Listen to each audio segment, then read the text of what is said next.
Hello students, आज हम गज़ल की टेक्निक से मुताल्लिक़ गुफ्तगू कर रहे हैं। देखो, गज़ल की टेक्निक का मतलब होता है कि गज़ल का फ़न क्या है, गज़ल किसे कहते हैं, गज़ल का आर्ट क्या है। अक्सर क्या होता है कि जब हमारे सामने ये सवाल आता है कि गज़ल की टेक्निक से बहस कीजिए या गज़ल की टेक्निक से आप क्या समझते हैं, गज़ल की तकनीक को बयान कीजिए, तो अक्सर तलबा क्या गलती कर जाते हैं कि वो दो चार जुमले तो गज़ल से मुतालिक लिख देते हैं और उसके बाद गज़ल के अज्जाए तरकीबी लिख देते हैं। तो गज़ल के अज्जाए तरकीबी अलग हैं और उसकी टेक्निक अलग हैं। तो हम आज आपको इस वीडियो के अंदर यही समझाने की कोशिश करेंगे कि गज़ल की तकनीक क्या है, यानी उसकी टेक्निक किसे कहते हैं, गज़ल की टेक्निक किसे कहते हैं। देखो, तकनीक से मुतालिक जब बात निकलती है तो तकनीक जो होती है वो किसी भी सिन्फ की दाखिली साख्त कहलाती है, यानी उसकी वो खुसूसियात जो कि उसे दूसरी असनाफ से अलहदा कर देती हैं, उसकी शिनाख्त बनती हैं। मसलन गज़ल की टेक्निक से जब हम बात कर रहे हैं तो गज़ल की तकनीक की वो खुसूसियात या गज़ल की वो दाखिली सिफ़ात, उसकी दाखिली साख्त जो है वो उससे मुताल्लिक़ वो अनासिर जिनके से हम गज़ल को मसनवी से अलग कर सकते हैं, गज़ल को कसीदे से अलग कर सकते हैं, गज़ल को मरसिए से अलग कर सकते हैं। यानी गज़ल अपनी एक मुनफरिद शिनाख्त रखती है उसकी टेक्निक की वजह से, उसकी तकनीक की वजह से। और अज्जाए तरकीबी जो हैं वो उसकी हैत से ताल्लुक़ रखते हैं, उसकी टेक्निक से ताल्लुक़ नहीं रखते। तो हम आज यहाँ गज़ल की टेक्निक समझने की कोशिश करते हैं। देखो, गज़ल क्या है, मुख्तसर तरीके से या इख्तिसार के साथ जब हम बात करते हैं कि गज़ल क्या है तो हम क्या देखते हैं कि गज़ल जो है वो एक ऐसी सिन्फ़ सुखन है जिसमें शायर अपने दिली जज्बात का इजहार इस तरह करता है कि वो उसके अंदर कुछ ऐसी लाजमी सिफ़ात पैदा हो जाती हैं, मसलन दाखिलियत है, सोज़ो गुदाज है, इख्तिसार है, रमज़ियत और इशारियत है, मौसीक़ियत है, अमूमियत है ना। ये चीज़ें जो हैं ये अनासिर किस में पैदा होते हैं, ये गज़ल के अंदर पैदा हो जाते हैं। यानी एक ख़ास सिन्फ़ सुखन जिसके अंदर शायर अपने दिली जज्बात का इजहार ख़ास तरीके से, ख़ास फ़नी सलीके से इस तरह करता है कि उसकी लाजमी खुसूसियात दाखिलियत, सोज़ो गुदाज, इख्तिसार, रमज़ियत और इशारियत, मौसीक़ियत, अमूमियत, जमालियाती हुस्न, ये तमाम चीज़ें उसकी दाखिली सिफ़ात बन जाती हैं। ठीक है, गज़ल जो है वो क्या, देखो, शायरी की दो असनाफ होती हैं, एक खारजी और एक दाखिली। खारजी असनाफ कौन सी होती हैं? वो असनाफ होती हैं जिनमें शायर अपने गिरदोपेश के हालात की तस्वीर उतारता है, अपने गिरदोपेश के जो मंजर हैं, मनाजिर हैं, उनकी तस्वीर उतारता है, उसके जो कायनात का जो मुशाहिदा कर रहा है, जो कुछ वो देख रहा है उसका मंजर, वो उसकी तस्वीरें वो अपनी शायरी के अंदर उतार देता है, वो खारजी शायरी होती है। दूसरी आती है दाखिली। दाखिली वो होती है जिसमें शायर के जज्बात और एहसासात की तर्जुमानी की जाती है। ठीक है, तो गज़ल क्या है, वो दाखिली शायरी है। गज़ल के अंदर जो बुनियादी सिफत है वो दाखिलियत की होती है। तो इसकी टेक्निक से मुताल्लिक़ क्या है, एक पहली सिफत दाखिलियत। देखो, यूँ तो गज़ल के अंदर क्या होता है कि मुख्तलिफ बुनियादी जो इसका मौजू है वो तो क्या है, हुस्न व इश्क है। हुस्न व इश्क और उसके नतीजे में पैदा होने वाली मुख्तलिफ कैफियत और मुख्तलिफ वारदात का जो बयान है, उनका जो इजहार है, वो गज़ल का बुनियादी मौजू है। लेकिन यही सब कुछ नहीं है, गज़ल के अंदर ज़िंदगी की रंगारंगी है। गज़ल के अंदर आपको फ़लसफ़ियाना हक़ाइक़ भी मिलेंगे, गज़ल के अंदर आपको तारीख़ी वाक़यात भी मिलेंगे, समाजी और सियासी शऊर भी मिलेगा, उसके जो शायर है, गज़ल गो शायर है, उसके माहौल की तर्जुमानी भी मिलेगी, असरी सदाकतें भी मिलेंगी। ठीक है ना, तो ये सब चीज़ें होती हैं गज़ल के अंदर। लेकिन क्या होता है कि गज़ल को शायर जो होता है वो ज़िंदगी की तमाम हकीकतों को, ज़िंदगी के तमाम जो सदाकतें हैं, तमाम जो हक़ाइक़ हैं, उन सब को एक ज़ाती और शख्सी रंग के अंदर रंग करके पेश करता है। शायर ने कहा है कि आलाम रोज़गार को आसान बना दिया, जो गम हुआ उसे गमे जाना बना दिया। तो ज़माने के गम को गमे जाना बना करके पेश करना गज़ल की टेक्निक से ताल्लुक़ रखता है। इसलिए हम कहते हैं कि गज़ल जो है उसमें दाखिलियत पाई जाती है। मीर की गज़लें हमने पढ़ी थी BA फर्स्ट ईयर के निसाब में, तो हमने क्या देखा था कि मीर ने क्या किया, दिल्ली के उजड़ने की दास्तान को उन्होंने, दिल्ली के उजड़ने के गम को उन्होंने अपना गम बना करके पेश किया। तो यही तो गज़ल का आर्ट है, यही तो गज़ल का फ़न है कि वो क्या करता है, ज़माने के गम को अपना गम बना करके पेश करता है। समझ में आ रहा है ना। इसके अलावा एक सिफत क्या होती है कि गज़ल के अंदर चूँकि दाखिलियत पाई जाती है, तो दाखिलियत की वजह से इसमें क्या है, इख्तिसार पाया जाता है। मुख्तसर तरीके से शायर अपनी बात रखता है, मुख्तसर तरीके से अपने जज्बात का इजहार करता है। देखो हम मशरक़ी जो आबो हवा है उसमें सांस लेते हैं, मशरक़ में रहते हैं हम, और मशरक़ी आबो हवा जो है वो इंसान को जज्बाती बना देती है। और वो क्या करता है कि अपने जो उसका जो जज्बातियत होती है इंसान के अंदर, वो जज्बाती जो इंसान होता है वो क्या करता है कि तमाम चीज़ों को दाखिली अंदाज से, दाखिली नुक्ते नज़र से देखता है। और दाखिलियत जो है उसमें तफसील की गुंजाइश नहीं होती। दाखिलियत जो है वो किसकी, उसके इख्तिसार पाया जाता है उसके अंदर, इख्तिसार, मुख्तसर तरीके से वो अपनी बात जो है वो पेश करता है। तो गज़ल के अंदर शायर भी अपने बड़े से बड़े ख्याल को मुख्तसर तरीके से बयान करता है। ठीक है, जैसे हमने मीर का एक शेर मीर के एक शेर के ज़रिए से समझने की कोशिश करते हैं। मीर क्या कहते हैं, अश्क आँखों में कब नहीं आता, लहू आता है जब नहीं आता।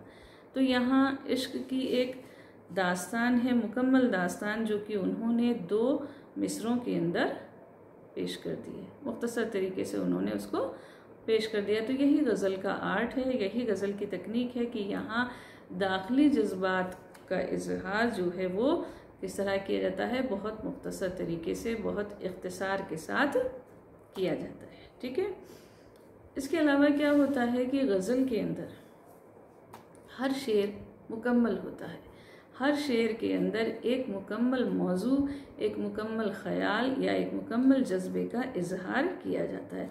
जो शेर है वो 2 मिसरों का होता है, तो 2 मिसरों के अंदर शायर क्या करता है कि एक मुकम्मल ख़याल को पेश करता है। यानी उसका जो एक शेर है ना जिसमें उसने ख्याल पेश किया, उसके बाद जो अगला शेर होगा उसका मौजू के एतबार से तसलसल नहीं होता। गज़ल के अंदर एक शेर के अंदर एक ही मुकम्मल ख्याल और उसके बाद वाले शेर में फिर दूसरा ख्याल। तो ये क्या होता है, गज़ल में रंगारंगी पाई जाती है। यानी एक शेर जो है वो उसके अंदर मुकम्मल ख्याल को पेश करेगा और मौजू के एतबार से एक शेर का ताल्लुक दूसरे शेर से नहीं होता, यानी मौजू के एतबार से तसलसल नहीं पाया जाता गज़ल के अंदर।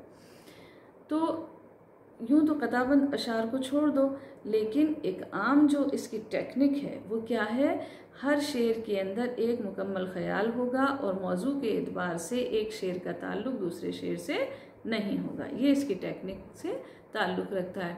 तो देखो गज़ल जो होती है वो क्या है कि उसके अंदर आप पहचानेंगे कैसे। अगर मान लीजिए एक शेर आपके पास आया और आप कैसे पहचानेंगे कि ये उसी गज़ल का शेर है, क्योंकि उसमें तो क्या है अलग अलग मौजू होते हैं ना, हर शेर का अलग मौजू आ गया। तो हमारे सामने ये सवाल पैदा होता है कि हम कैसे पहचानें कि ये शेर जो है ये फ़लाँ गज़ल का है। तो उसका क्या जवाब होता है कि हम गज़ल के अंदर जो उसकी रदीफ़ होती है, रदीफ़ है, काफ़िया है, बहर है, वो चीज़ें जो हैं वो गज़ल को एक इकाई बना देती हैं, एक वहदत पैदा करती हैं गज़ल के अंदर, उसे गज़ल को एक इकाई बना करके पेश करती हैं। रदीफ़ एक ही होती है उसकी, ठीक है ना। जब हमने अभी आपको गुज़श्ता वीडियो के अंदर गज़ल के अज़ाए तरकीबी बताए थे, तो हमने बताया था रदीफ़ और काफ़िया और इन सब की शिनाख्त बताई थी आपको।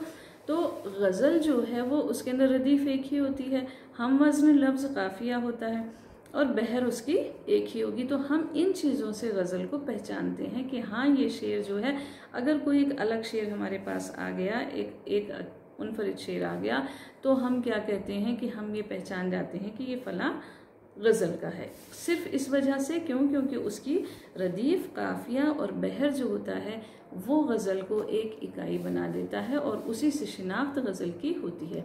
तो यूँ तो इसकी टेक्निक क्या है कि इसके अंदर हर शेर जो है वो मुकम्मल होता है। हर शेर का अपना एक मुकम्मल ख्याल, मुकम्मल जज्बा या मुकम्मल मौजू होता है और बज़ाहिर दूसरे शेर से ताल्लुक़ नहीं होता उसको, लेकिन फिर भी वो एक इकाई है। किस तरह इकाई है? रदीफ, काफिया और उसकी बहर की वजह से वो एक इकाई होती है, एक वहदत होती है, एक उसके अंदर एक हैत बनती है उसकी। ठीक है, तो ये होती है गज़ल की टेक्निक, जिसके अंदर हमने क्या देखा कि एक मुकम्मल ख्याल होता है। गज़ल की टेक्निक का एक और पहलू क्या है कि गज़ल में रमज़ियत और इशारियत पाई जाती है, यानी बात को वजाहत के साथ बयान नहीं किया जाता बल्कि इशारों के अंदर पेश किया जाता है।